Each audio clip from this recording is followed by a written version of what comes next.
Hi there. Welcome to the Still Learning channel. I wanted to follow up my introductory message.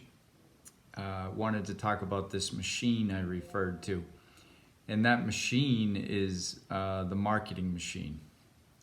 We call it Wall Street, which is, in reference to the stock market, the bond market. But also we have the banks. If you pay attention, you'll notice we're almost in a subliminal messaging environment. We have the radio on and we have the TV on, and you'll be surprised if you pay a little bit closer attention, if you haven't noticed it already, is how much marketing the banks do to us. And so I refer to them and their marketing capabilities along with Wall Street is the machine. And so it's very hard to hear any sort of alternative strategies, financial strategies, and find them to be, legitimate. And the funny thing is if we hear something enough over and over again, we start to believe it's true, because it just seems like it's just common knowledge once it's been talked about enough. It's almost like if you repeat something to yourself enough, you start to believe it, good or bad or indifferent. And so I wanted to talk a little bit about this machine, and I'll use one example that I noticed recently was, there's a financial network that some of you know about, have heard of, and some of you pay attention to it maybe, called CNBC. And there's a show called Mad Money. There's a energetic host named Jim Cramer. And I recently noticed that he's saying that indexed investing has died.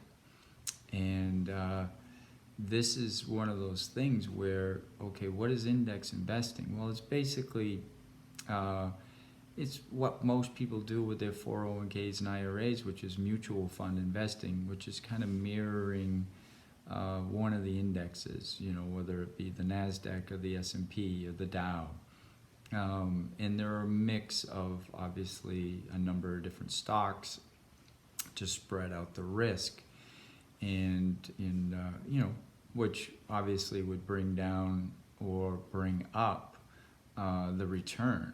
And I say it could bring it down because some of those companies could be doing really well, and they're pulled down on average by the ones that aren't doing well. And so, and it can go in reverse direction, right? So those that aren't doing well are getting pulled up. So that's sort of where index investing comes in. And Jim Cramer, the host of Mad Money, just last October was saying that everybody should be in index investing. And that means that they don't have a active manager, so the costs are lower, and so forth, because you're not paying somebody to be monitoring it. And then there's more active, which would be, maybe some sort of stockbroker or financial advisor who's buying and selling individual stocks, or it's an individual doing that kind of thing. He is now, so October, he's saying everybody should be doing indexed investing. A week ago, he's on film saying, I think it's the end of indexed investing and we should go to active investing to pick individual stocks.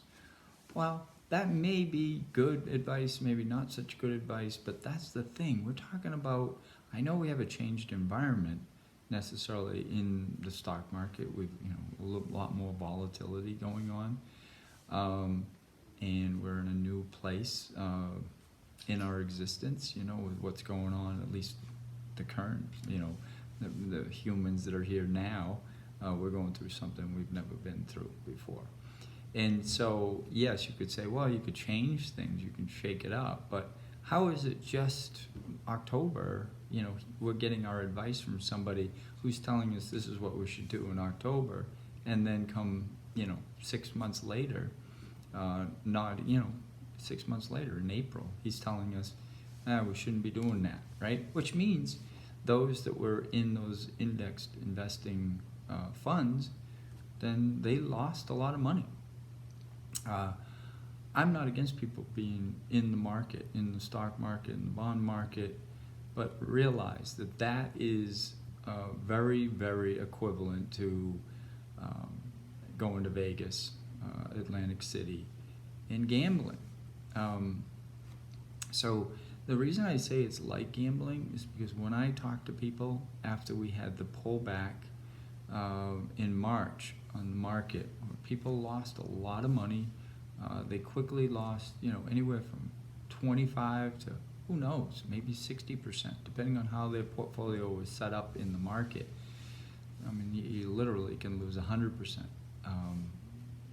So I don't know exactly, but mutual funds on average and the indexes on average had lost about 30%.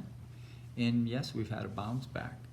But I've talked to some of my prospective clients when they were like, oh gosh, I want to get out of the market, but I don't know if I want to get out now because I just lost X amount of money, whether it be 250,000 or 70,000 or whatever, and they're nervous about losing more, but they're hoping if they stay in, they might get some of it back.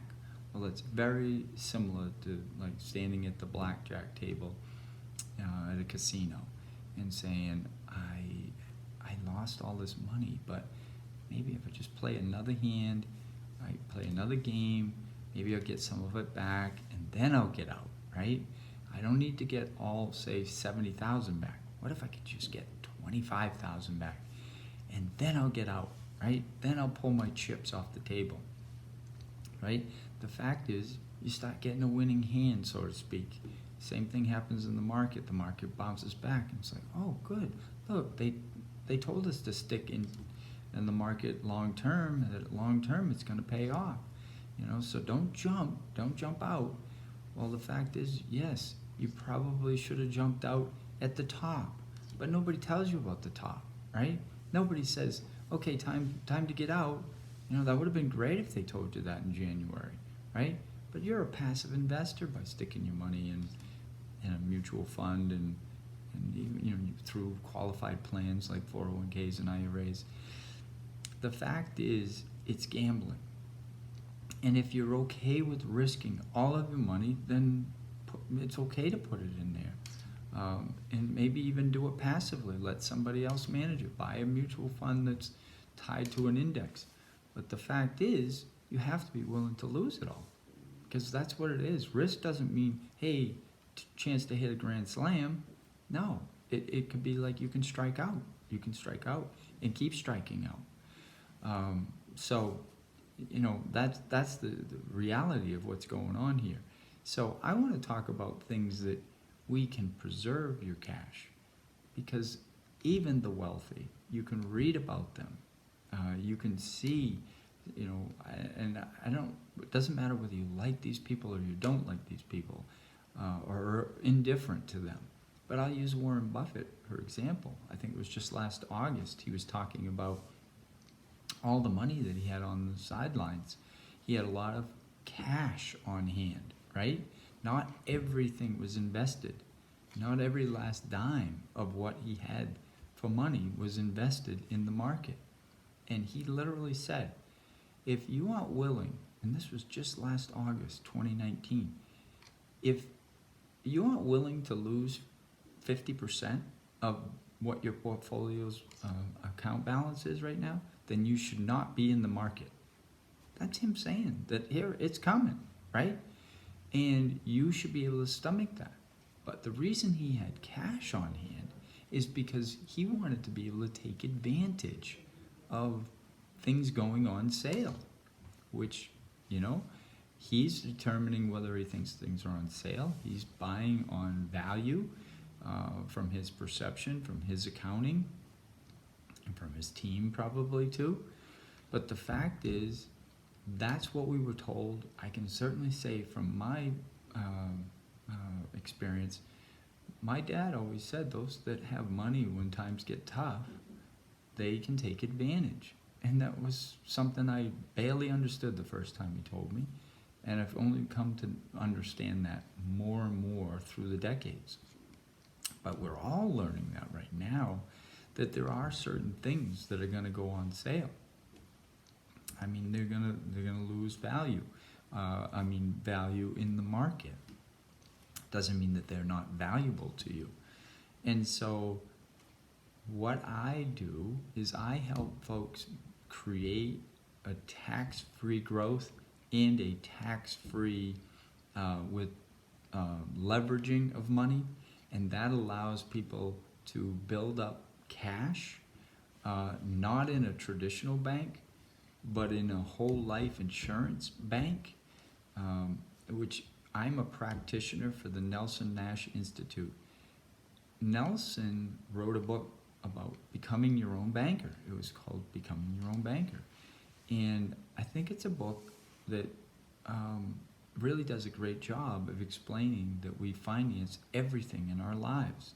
Whether we pay cash for it, meaning we take it out of our own bank account, or we finance it through a commercial lender. And the reason that cash is like a cost to you is because you can't do anything else with it, right? And once you take that cash and hand it to another in exchange for an item, yes, or a service, you have that item or service, but you no longer have the cash. What I help people do within whole life insurance is build up the cash value more than focusing on a death benefit. So this isn't really about life insurance, and it allows you to leverage that cash while that cash still grows. So when I leverage it, I am able to use each and every dollar more than once. If you have questions, please reach out to me. I'd be happy to answer any questions. I'm not here just to be in sales, so to speak. I'm here to be a guide if you're interested in the guidance. It's best that you do some of your own due diligence. Look at things from Jim Cramer in October. You'll find him on video talking about this index investing and recommending it. You'll see him in April talk about, no, that's dead, right? You'll see Warren Buffett back in August saying that if you aren't willing to take a 50% haircut in your portfolio, then you shouldn't be in the market, all right? I'm not the only one. I'm not the only one doing this. I'm not the only practitioner. You can go and do your own due diligence. There's a lot out there.